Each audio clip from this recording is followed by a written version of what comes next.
صحابہ تو آیات پر ایسے غور کیا کرتے تھے کہ ان کو پتہ ہی نہیں چلتا تھا کہ ان کے پاس سے کہنے والا کیا کہہ کر گزر گیا. ایک مرتبہ حضرت سعد بن ابی وقاص بازار سے گزر رہے تھے. سعد بن ابی وقاص کو جانتے ہیں؟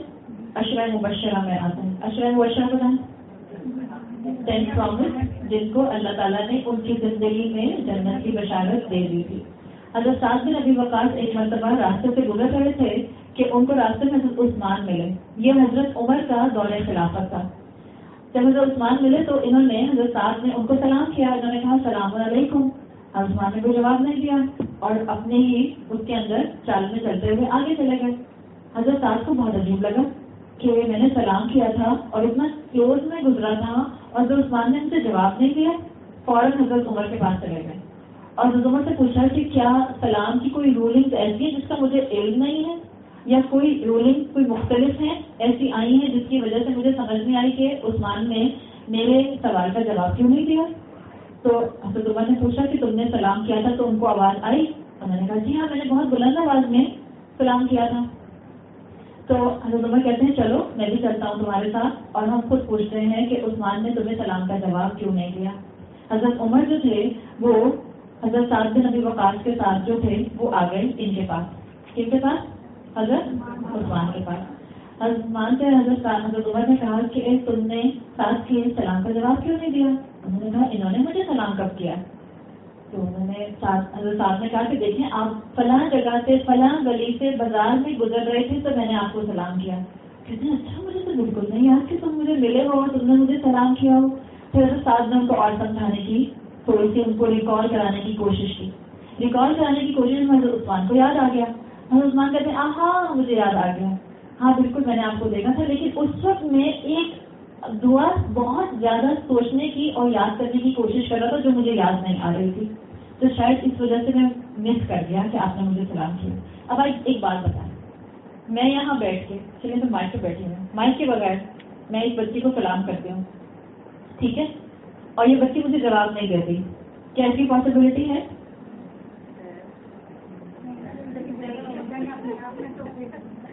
اچھا پاسبلٹی ہے. کیسے ہے؟ یہ جو ہماری آج کی زومبی کریشن ہے نا، زومبی جنریشن، ہمارے آج کل کے بچے سب بیٹھے ہوئے ہیں، میری بیٹی بھی بیٹھی ہوئی ہے، زومبی جنریشن ہے ہماری. کیسے ہے زومبی جنریشن؟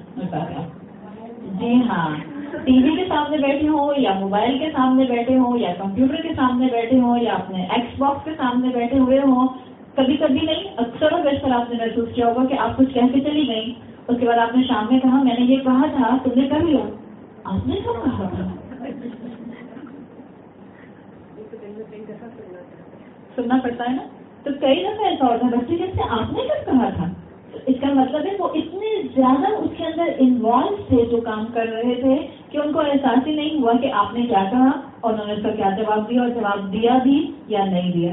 اچھا چلیں بچوں سے ہٹ جائیں، بیچارے بچے کہیں گے کہ ہم ہی کو جو ہے وہ کرنے والا بنا لیتے ہیں. آپ سب خواتین آپ بھی کبھی کبھی ایسی اسکرین باؤنڈ ہوتی ہیں کہ آپ کے شوہر آپ سے کوئی کام کہتے ہیں بیگم جب میں شام میں آؤں تو یہ کر لینا، آپ نے اس وقت تو کہہ دیا اچھا ٹھیک ہے. اب وہ چلے گئے آفس. اب جب وہ واپس آئے انہوں نے پوچھا بیگم وہ کام کریں، کون سا کام؟ اوہ اچھا آپ نے مجھ سے کہا تھا. ایسا ہوتا ہے کہ نہیں ہوتا؟ ایسا ہوتا ہے. آپ کے ہسبینڈ کے ساتھ بھی ہوتا ہے. مثال کے طور پہ آپ کے ہسبینڈ اپنے لیپ ٹاپ پہ بیٹھے ہوئے بہت امپورٹنٹ کوئی لیٹر ٹائپ کر رہے ہیں، کوئی کوٹیشن دیکھ رہے ہیں، کوئی کام کر رہے ہیں، آپ کو جلدی سے گئی، آپ نے کہا مجھے 50,000 چاہیے، میں نے فلاں چیز لینی ہے. انہوں نے کہا میں بہت بزی ہوں، جو کرنا ہے کر لو. اب انہوں نے مصروفیت میں آپ کو کہہ دیا. 2 دن بعد انہوں نے جب کوئی چیز دیکھی گھر میں، یہ کون لایا؟ تب ان کو احساس ہوا کہ اچھا وہ میں نے اس فریم آف مائنڈ میں بولا تھا جب اصل میں بہت ہی کسی گہری سوچ میں تھا.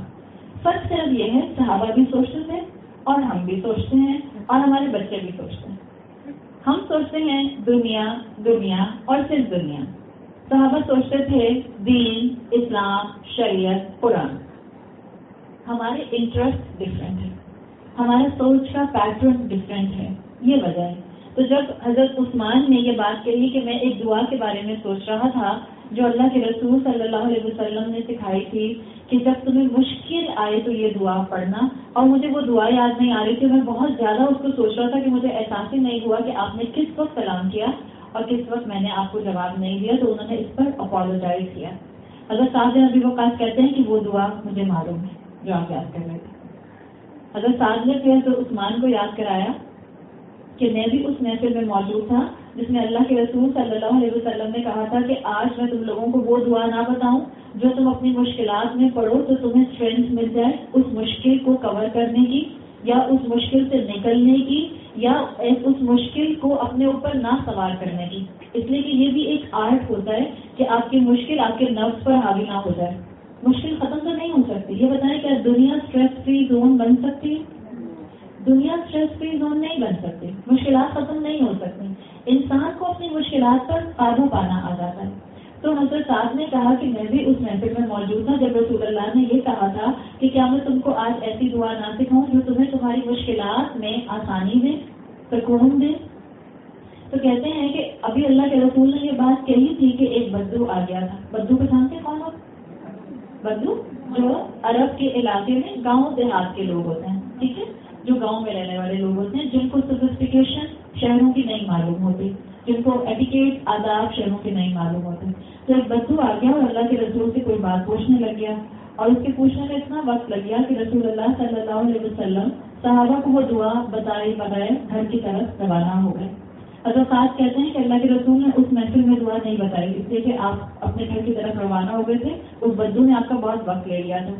تو کہتے ہیں کہ میں اللہ کے رسول کے پیچھے پیچھے چل پڑا اور اتنا ڈسٹینس پہ رہا کہ فوراً اللہ کے رسول کو بادر نہ کہیں کرے کہ میں پیچھے پیچھے کیوں آ گیا ہوں، اتنی دیر سے مسجد میں تھے اور میں آپ پیچھے پیچھے فوراً کچھ اور پوچھنے آ گیا. تو کہتے ہیں میں تھوڑا ڈسٹینس پہ رہا تاکہ اللہ کے رسول مجھے خود ہی نوٹس کر لیں. ایسا ہوتا ہے نا کہ کوئی آپ کو فالو کر رہا ہو تو آپ کے سینسز آٹومیٹک فیل کر لیتے ہیں کہ کوئی آپ کو فالو کر رہا ہے. مثال کے طور پہ آپ چھوٹے بچے چھپ کر چاکلیٹ فریج سے نکال کر جو ہے یا چاکلیٹ آئس کریم کا بول نکال کر ابھی جا رہے ہیں، پیچھے چھوٹا بہن بھائی ضرور آتا ہے اور سوتا بھی ہوگا تو بھی اٹھ کے آ جائے گا. کہیں نہ کہیں تو اس کی سکس سینس کام کرتی ہے. تو حضرت صاحب نے یہ سمجھا کہ اللہ کے رسول خود ہی جو ہے وہ ٹیسٹ کر لیں گے کہ میں آ رہا ہوں. تو ڈسٹینس پر چلتے رہے، اتنی دیر تک چلتے رہے کہ گھر آ گیا اور اللہ کے رسول اپنے گھر میں داخل ہونے والے تھے. حضرت صاحب کو لگا کہ اللہ کے رسول نے تو مجھے بالکل نوٹس ہی نہیں کیا. تو انہوں نے پیروں سے آواز نکالنی شروع کر دی، جیسے پاؤں میں دو سے زمین پر مارتے، جیسے جب آپ کا کوئی کام کرنے کا دل نہیں کر رہا ہوتا آپ یا آپ کی اولاد، تو وہ دو سے زمین پر سیڑھیوں پر پاؤں رکھ کر جاتی ہیں. ایسا لگتا ہے ایک ایک اسٹیپ نیچے گرے گا اس کے بعد. تو حضرت صاحب نے باہر اس طرح نہیں، حضرت صاحب نے تھوڑا پاؤں سے آواز نکالی، تھوڑا جو سیرت نکال لکھتے ہیں وہ لکھتے ہیں کہ انہوں نے تھوڑا سا گلا صاف کیا، ایسے نہیں ہم کرتے تاکہ کسی کی اٹینشن لے لیں. تو رسول اللہ صلی اللہ علیہ وسلم نے مڑ کر دیکھا اور پوچھا صاحب کیا ہوا، کچھ چاہیے، کچھ پوچھ رہے ہو؟ تو صاحب نے کہا کہ یا رسول اللہ آپ ہمیں دعا بتانے والے تھے جس میں آپ نے کہا تھا کہ تمہاری مشکلات کا حل تمہیں مل جائے گا، وہ جو تمہیں تمہاری مشکل میں سکون دے گی. تو اللہ کے رسول صلی اللہ علیہ وسلم نے کہا وہ یونس علیہ السلام کی دعا ہے. کون سی یونس علیہ السلام؟ لا الہ الا انت سبحانک انی کنت من الظالمین. یعنی کیا دعا ہے کہ اللہ آپ صرف پرفیکٹ ہیں، صرف آپ پرفیکٹ ہیں، میں امپرفیکٹ ہوں. اللہ کے رسول نے یہ دعا سکھا دی کہ یہ دعا ہے مشکل میں پڑھنے کی. اب کیا اللہ کے رسول نے یہ دعا ہمیں 1.25 لاکھ دفعہ پڑھنے کا کہا؟ کہیں لکھا ہے؟ نہیں لکھا. یہ کہا ہے کہ ضرور وائٹ تھیم کے کپڑے اور جویلری اور پرلز ہونے چاہیے تو اس کا ختم ہو سکتا ہے؟ نہیں. یہ کہا ہے کہ بہت ساری خواتین مل کر پریشر گروپ بنا کر یہ دعا پڑھیں گی تو ہی اللہ قبول کرے گا؟ نہیں. صرف آپ کو اور مجھے قرآن میں یہ بات بتائی گئی کہ اللہ کے ایک بندے جو اللہ کے رسول تھے یونس علیہ السلام، ان پر ایک مشکل آئی جو مشکل اس سے پہلے کسی انسان پر نہیں آئی تھی. انہوں نے ان یوزل جگہ میں اللہ کو پکارا اور اللہ تعالیٰ نے ان کی دعا کو قبول کیا. آپ کو اور مجھے اتنے سال پرانی اس دعا کو مینشن کیوں کیا گیا؟ تاکہ جب آپ اور میں مشکل میں آئیں تو اس دعا کو پڑھیں، اب اپنی زندگی کو مشکل نہ کریں کہ ہم اس کے ساتھ ساتھ لا کے ملا لیں کہ ہم یہ کریں گے، ہم پریشر بنائیں گے، اتنی کوانٹٹی میں پڑھیں گے تو اللہ ہماری مشکل دور کرے گا. نہیں. ہمارا کام کیا ہے؟ اللہ نے ہمیں سکھا دیا، رسول اللہ نے سکھا دیا. آپ کو اس قصے سے پتہ چل گیا کہ مشکل آئے تو یہ وقت پڑھے، یہ دعا پڑھے. بس جب آپ کو مشکل آئے آپ یہ دعا پڑھنی شروع کر دیں، انشاءاللہ اللہ آپ کو شفا دے گا. اللہ نے آپ کی اور میرے سوشل ایلیمنٹس کا، مینٹل ایلیمنٹس کا، اسپرچل ایلیمنٹس کا علاج اس قرآن میں رکھا ہوا ہے. اسی لیے اللہ تعالیٰ نے آپ کو اور مجھے وہ طریقہ اڈاپٹ کرنے کا کہا ہے وہ رول ماڈل اڈاپٹ کرنے کا کہا ہے جو آپ کو اور مجھے قرآن سے جوڑے گا. ہمارا اولین رول ماڈل کون ہے؟ رسول اللہ صلی اللہ علیہ وسلم. کیا میرا اٹھنا بیٹھنا چلنا پھرنا، چلے اٹھنا بیٹھنا تو چھوڑ دے، ظاہر بات ہے ہمارے لائف اسٹائل الگ ہو گئے. صرف مجھے ایک بات بتائیں، کیا ہمارا بولنا چالنا، مسکرانا، غصے میں ریاکشن شو کرنا یا رسپونڈ کرنا رسول اللہ جیسا ہے؟ نہیں ہے. کیا ہمارے بیٹوں کے لیے رسول اللہ سے ملتا ہے یا کس سے ملتا ہے؟ کیا ہم چلتا پھرتا قرآن ہیں؟ کیا ہم قرآن پر غور کرتے ہیں؟ کیا ہم قرآن کی تلاوت کرتے ہیں؟ جی ہاں، بہت بڑا ہاں آئے گا. ہم قرآن پڑھتے ہیں اور خوب قرآن ختم کرتے ہیں. ضرورت کس بات کی ہے؟ اللہ پر توکل کرنے کی. اور یاد رکھیں، آپ عمر کے کسی بھی حصے میں ہیں، آپ اپنے آپ کو اللہ کے کلام کے ساتھ جوڑ سکتے ہیں. چاہے آپ ابھی اسٹڈیز کر رہی ہیں، چاہے آپ شادی شدہ خاتون ہیں، چاہے آپ 50+ ہیں، آپ اپنے آپ کو اللہ کے ساتھ جوڑ سکتے ہیں. آپ چلتا پھرتا قرآن پڑھتے